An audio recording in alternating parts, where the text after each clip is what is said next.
had Mr. D since I was 3rd grade up to 8th grade. And she's a very marvelous teacher. She made my life a lot easier since I have Mr. D. Carl came here as a toddler. He was part of our academy program, soon went back to his local district and was a matriculating student throughout his local district, went on to college.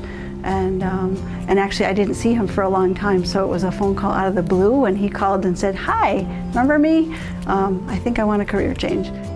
I never imagined myself being a teacher of the hearing impaired until I was about 26, and I came back to Soundbridge and I talked to Maura McGuire about just job opportunities. She pointed me toward this program, this master's program, where I could do training and get a master's in education of the deaf.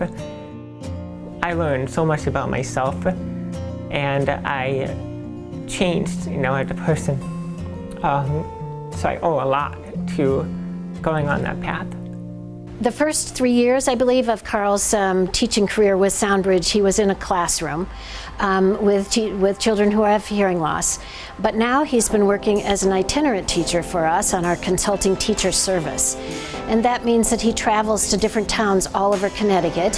He's working with students who are fully integrated in the mainstream. And then they come out of the mainstream to work with him individually.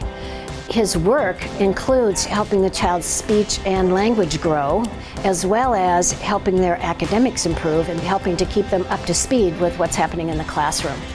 Carl's not going into a school every day with families that know him from generation to generation. They may have had big brother or big sister, but he's actually showing up the first day and he may be as fresh as the students that are coming through those doors.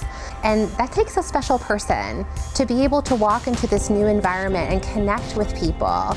I met Carl last year when Eli was transitioned from Soundbridge to Ledyard Public Schools, his home school. And it was new for Carl being here in our district. And Carl really paved the way, I think, for Eli, but for other kids to come into Ledyard, back into district. The relationship he has with his student, that is not one of just teacher-student. There's an advocate there, there's a coach there, there's a role model. The disability is not the issue, it's what are your abilities? He is so dedicated to the craft.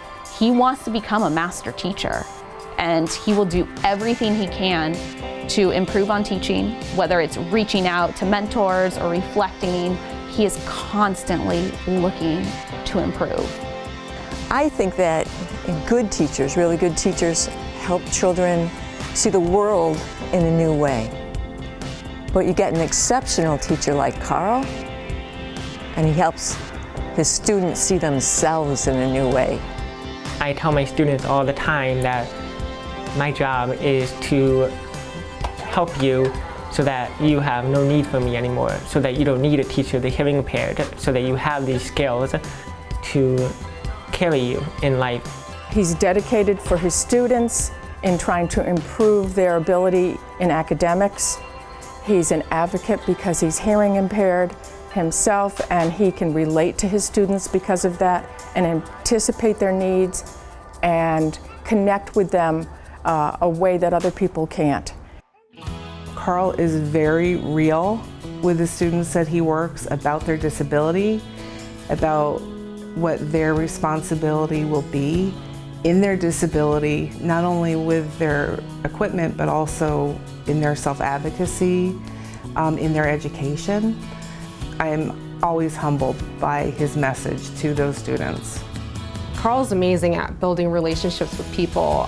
The students that he works with, the families of those students, he's gone out of his way to set up meetings and gather together with the parents of students that he works with to provide support to them, provide strategies that they could use at home to really support the students' learning. He learned a lot from Mr. D because he's just like me. That's what he always said. He's just like me, and he doesn't let his hearing disability stop him. Thank you, Mr. D, for helping me and being a great teacher.